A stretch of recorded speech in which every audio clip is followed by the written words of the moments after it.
Halo guys, welcome back to my YouTube channel bersama aku Aralin, of course di Here Aralin. Nah guys, berjumpa lagi dengan aku. Di video kali ini itu adalah kelanjutan dari videoku yang sebelumnya ketika aku Gemini versus Me, karena kemarin itu kan aku challenge diriku sendiri menjawab 10 pertanyaan tentang machine learning dan data science dari hasil prompting di Gemini. Nah, karena kebetulan kemarin itu 10 pertanyaan aku bener semua, jadi aku nggak kena punishment guys, aku nggak jadi push up. Tapi lucunya ketika aku upload short ke YouTube aku tuh ada yang komen, "Kak, push upnya mana kak?"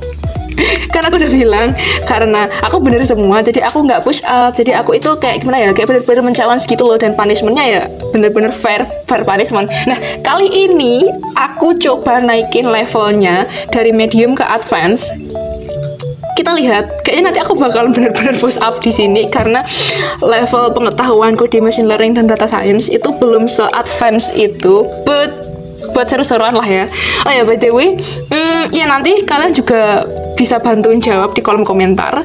Nah, kayaknya nggak usah lama-lama deh, kita langsung aja ke kuisnya. Oh ya guys, jangan lupa like, comment, dan subscribe channel ini biar channel ini makin berkembang ke depannya dan aku makin semangat dan makin kita makin bisa belajar bareng dan mengeksplor banyak hal terkait machine learning dan data science bersama. Oke. Nah, oke. Sekarang udah ada di layar kalian. Di sini ada soal pertama. Nah, kita bisa lihat kan di sini aku udah nge-prompting tadi. Kuis machine learning dan data science di mana levelnya medium ke advance. Nah, kira-kira aku bakalan push up gak ya? Oh ya, tetap aturannya ya. Setiap satu soal salah aku bakalan push up 3 kali di akhir nanti. Jadi nanti diakumulasiin aja lah. Oke, langsung. Yang pertama adalah dalam konteks super vector machine. Betul, aku jarang ya pakai SVM ini, aku jarang. Apa peran utama dari parameter C dan bagaimana pengaruhnya terhadap margin dan kesalahan klasifikasi? A. Nilai C yang besar meminimalkan kesalahan klasifikasi pada data latih dengan konsekuensi margin yang lebih sempit. Nilai C yang kecil memaksa model untuk memiliki margin sesempit mungkin agar tidak ada outlier. Nilai C tidak berpengaruh pada margin, hanya pada pemilihan kernel yang digunakan. Nilai C yang besar menghasilkan margin yang lebih lebar, namun mengizinkan banyak kesalahan klasifikasi pada data latih. Guys, jujur aku itu kemarin sempat belajar tentang SVM, tapi entah kenapa kayak nggak terlalu kerekam gitu loh di otakku. Ini parameter ya padahal ya. Oke. Kita pahamin dulu. Oh ya, kalian bisa bantu jawab di kolom komentar sambil aku pahamin ini. Apa ya, nilai C yang kecil memaksa model untuk memiliki margin sempit mungkin agar tidak ada outlier. Kalau kernel enggak sih, karena ada parameternya sendiri seingatku. Berarti dengan margin lebih sempit. Aku pilih A. Apakah benar? Bener guys. Oke, soal pertama bener. Parameter C adalah trade-off antara lebar margin dan akurasi klasifikasi pada data latih, yang dimana C yang besar akan memberikan penalti tinggi pada kesalahan. Oke, bener ya, belum push up ya. Oke, lanjut soal berikutnya. Mengapa metrik akurasi sering kali menyesatkan pada dataset yang sangat tidak seimbang? Highly imbalanced dataset. Ini nih musuhnya data scientist, imbalanced data ya, ending. Karena akurasi tidak memperhitungkan nilai probabilitas dari output model. B. Karena akurasi hanya bisa dihitung untuk klasifikasi biner, bukan multi-class. C. Akurasi selalu lebih rendah daripada nilai F1 score pada data yang tidak seimbang. Model bisa mendapatkan skor akurasi tinggi hanya dengan memprediksi kelas mayoritas terus-menerus. Kalian jawab apa? Tulis di kolom komentar. Bentar, aku mau mikir dulu. Probabilitas dari output model, ini kayaknya A sama B enggak lah ya. Antara C sama D. Akurasi selalu lebih rendah daripada nilai F1 score pada data yang tidak seimbang. Model bisa mendapatkan skor akurasi tinggi hanya dengan memprediksi kelas mayoritas terus-menerus. Aku pilih D. Kalian pilih apa? Kita coba checklist. Benar! Jika 99% data adalah kelas A, model yang menebak A secara naif akan memiliki akurasi 99% tanpa mempelajari pola kelas minoritas. Bener lagi, 2 skornya. Oke, 2 poinnya. Oh ya guys, aku mau kasih info ya. Kalau ini bener-bener apa ya namanya, real banget. Kenapa? Kalau misalnya kita menghadapi data yang dimana sampel targetnya itu imbalance, bener deh, akurasi itu kayak udah nggak penting gitu loh. Kayak ya bukannya nggak penting, ya penting sih, tapi nggak bisa kita jadikan sebagai acuan.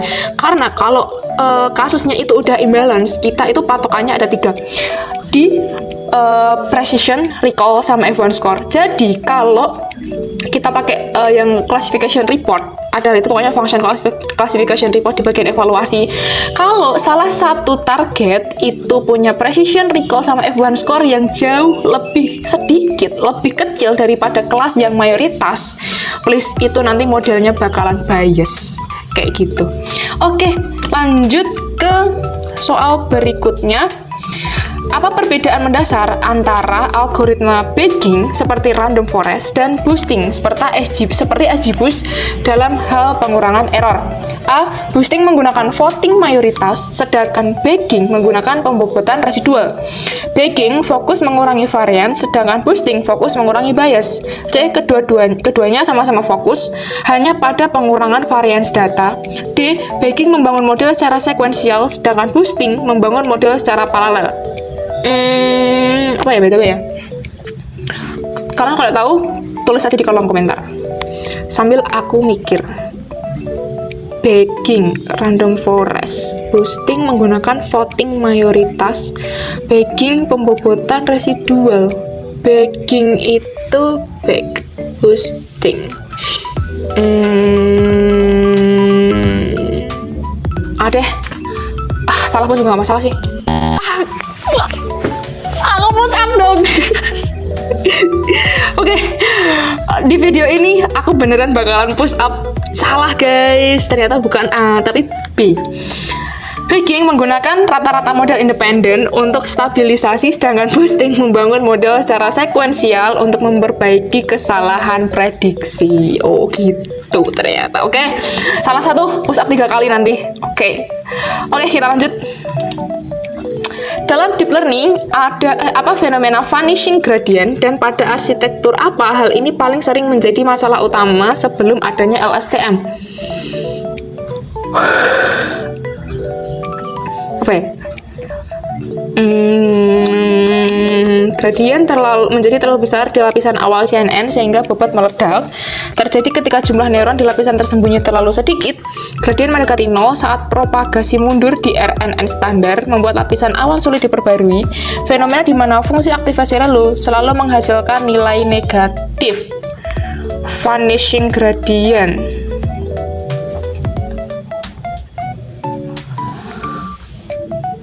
Atama sebelum adanya load short-term memory. Aktif gradient mendekati 0. A atau D. Bobot meledak. Enggak sih. Berarti sebab berpropagasi.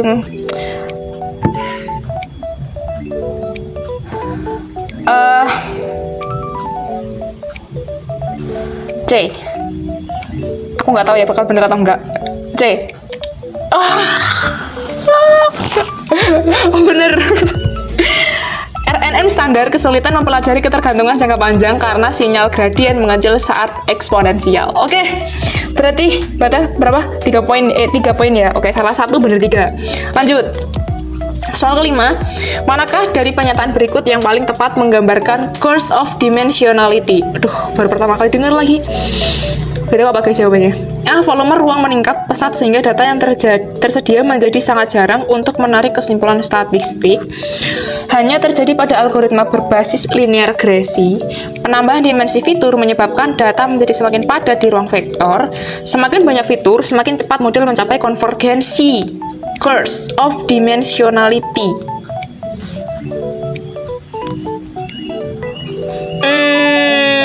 Karena kalau dimensionality itu berkaitan dengan kepadatan dimensi banyaknya fitur. Aku pilih C. Kita nggak tahu benar atau enggak benar. Tapi aku yakin di C. Apakah keyakinanku benar? Wah, 6 kali push up. Oke, nggak masalah. Dalam ruang berdimensi tinggi, jarak antar titik menjadi hampir seragam, membuat konsep tetangga terdekat menjadi tidak bermakna. Oh gitu. Oke, nggak apa-apa. Lanjut. Soal nomor 6. Apa tujuan utama dari teknik Principal Component Analysis atau PCA? A. Menghapus fitur yang memiliki korelasi 0 dengan target. B. Mengubah data non-linear menjadi linear dengan fungsi kernel. C. Menemukan arah atau vektor yang menangkap variansi maksimum dengan data. D. Meningkatkan jumlah fitur agar model lebih kompleks. Menghapus fitur yang menemukan arah vektor yang menangkap variansi maksimum dalam data.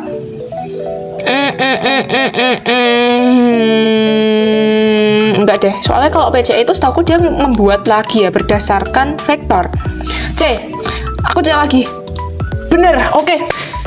PCA memproyeksikan data ke ruang berdimensi lebih rendah dengan mempertahankan informasi varian sebanyak mungkin. Oke, benar. 4 soal benar, 2 soal salah. Lanjut. Soal nomor 7, dalam evaluasi model regresi, apa perbedaan utama antara R kuadrat, coefficient of determination, dan adjusted R? Wow, adjusted R kuadrat tidak memperhitungkan jumlah observasi dalam dataset. Adjusted R kuadrat memberikan penalti atas penambahan variabel prediktor yang tidak meningkatkan performa model secara signifikan. R kuadrat hanya digunakan untuk regresi linear, sedangkan adjusted R kuadrat untuk non-linear. R kuadrat selalu lebih kecil daripada adjusted R kuadrat.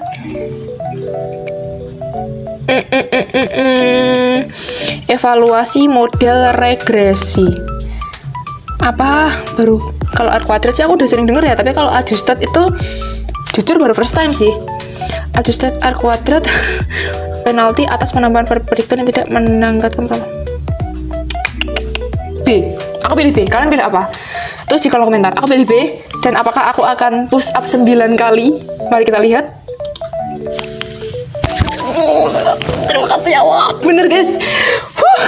Ini mencegah overfitting interpretasi di mana R kuadrat terus naik hanya karena jumlah fitur bertambah. Oh gitu. Jadi adjust gitu lah ya. Jadi kalau ada variabel prediktor yang dia itu tidak membuat peningkatan performa sama sekali, itu modelnya dapat punishment gitu. Oke, lanjut. Nomor 8. Kapan menggunakan L1 regularization atau lasso lebih disarankan dibandingkan L2 atau regularization bridge? Ketika kita ingin semua fitur tetap ada dalam model namun dengan bobot yang kecil, L1 selalu lebih baik untuk model deep learning. C. Ketika dataset memiliki korelasi antar fitur yang sangat tinggi atau multi-collinearity. Ketika kita mencurigai hanya sedikit fitur yang benar-benar berpengaruh atau sparse solution. Antara C sama D. Ketika dataset memiliki korelasi antar fitur yang sangat tinggi, aku pilih D. Kalian pilih apa? Tulis di kolom komentar. D. Bener. Karena kemarin aku sempet ngajuin ini buat penelitian, jadi aku belajar gitu soal regularization. L1 lasso memiliki sifat menghasilkan koefisien 0 sehingga bertindak sebagai fitur seleksi otomatis. Jadi kalau misalnya ada 10 fitur nih, itu bakal diseleksi kira-kira fitur mana yang paling berguna gitulah di dalam model tersebut. Kayak gitu.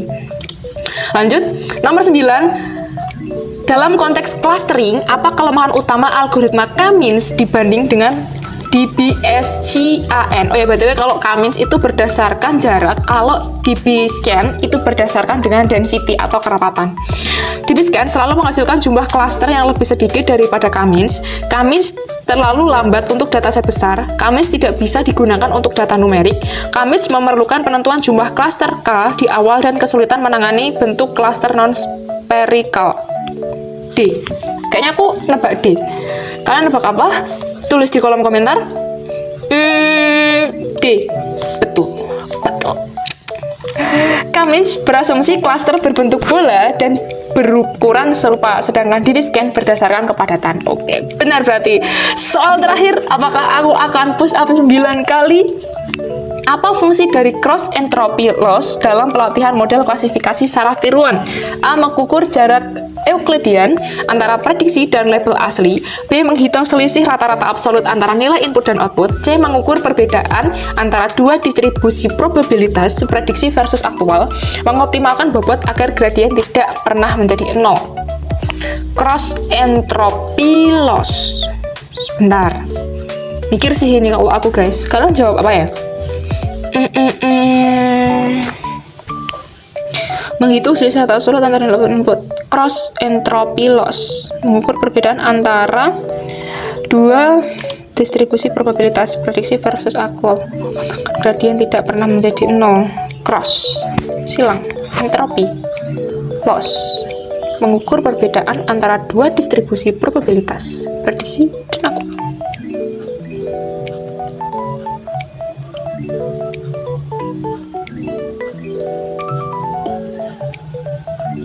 Wow, antara B sama D sih kalau aku, tapi nggak tahu ya. Mengoptimalkan bobot agar gradien tidak pernah menjadi 0 atau menghitung selisih rata-rata absolut antara nilai input dan output.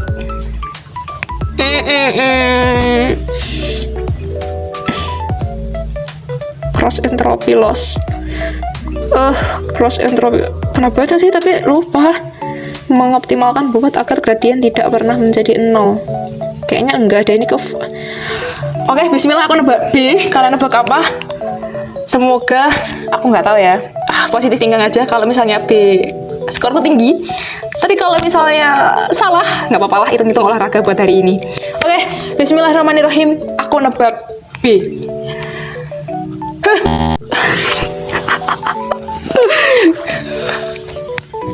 Alah. C, guys. Jawabannya C. Mengukur perbedaan antara dua distribusi probabilitas prediksi atau prediksi versus aktual. Cross entropy memberikan penalti besar jika model sangat yakin pada prediksi yang salah. Oke, jadi di sini dari 10 soal medium advanced machine learning data science, aku benar 7 dan salah 3. Sehingga aku bakalan push up 3 kali 3 9 kali. Oke, nggak usah lama-lama. Buat kamu yang tanya, Kak, kapan push up-nya? Ya, ini aku bakalan push up.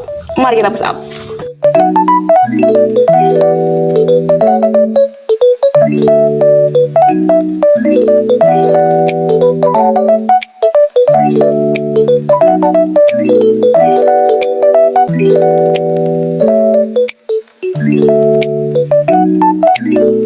Gimana tadi? Aku udah push up ya, dan asik kan kalau belajar ada tantangannya kayak gini. So, kayaknya udah cukup segitu aja video kali ini. Gimana, kalian bener berapa? Tulis di kolom komentar dong. Dan mungkin untuk konten selanjutnya kalian bisa kasih saran aku bakal bahas tentang apa. Dan kayaknya aku ada rencana buat bikin satu buah series tentang data analis. Ini materinya baru aku olah. And yeah, that's it.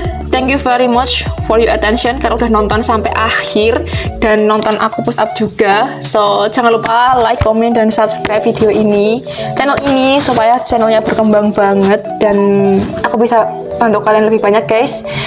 So, thank you and see you at the next video. Bye.